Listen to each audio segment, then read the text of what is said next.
OK,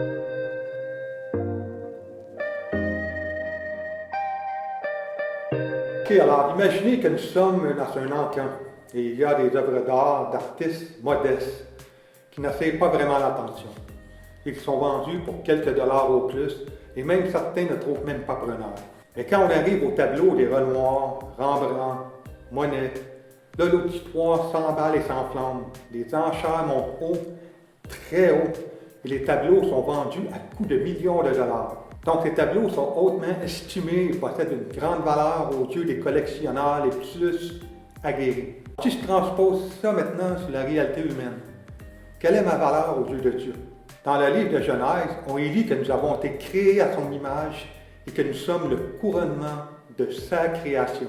Laissez-moi vous lire ce psaume suivant qui exprime très bien cette réalité. Qu'est-ce que l'homme que tu en prennes soin, tel que tu l'as fait, il lui manque peu. Un rien pour qu'il soit l'égal à Dieu. De beauté, de dignité, d'honneur, tu l'as couronné. Tu lui donnes de régner sur les œuvres de tes mains. À ses pieds, tu as placé tout ce que tu as créé. Wow! Voilà quelle est notre réelle valeur. Alors, si je veux emmener quelque chose de visuel, imaginons que ça, c'est Dieu.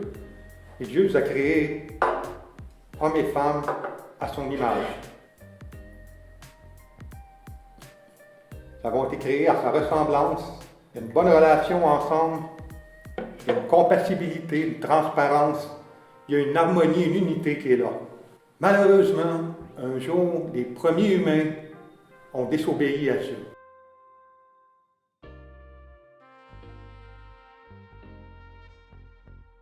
Le péché a fait son entrée, a altéré l'identité de l'être humain.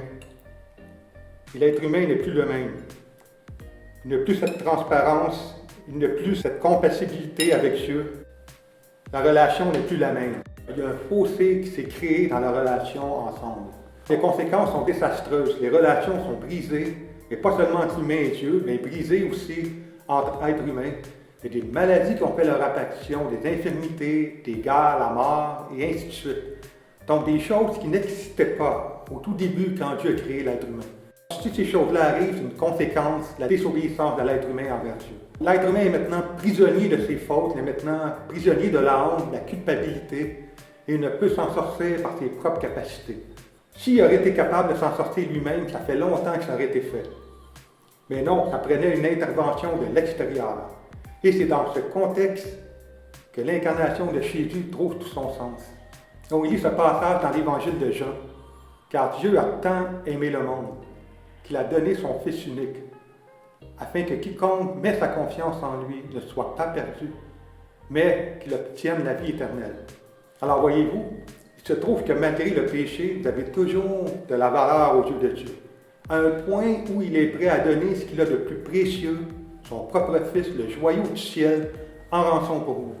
Alors Jésus vient et paye le prix du péché qui est la mort à votre place. Donc quand une personne reconnaît son état, son besoin, elle fait demi-tour et reçoit ou met sa confiance en Jésus. Voici ce que ça donne.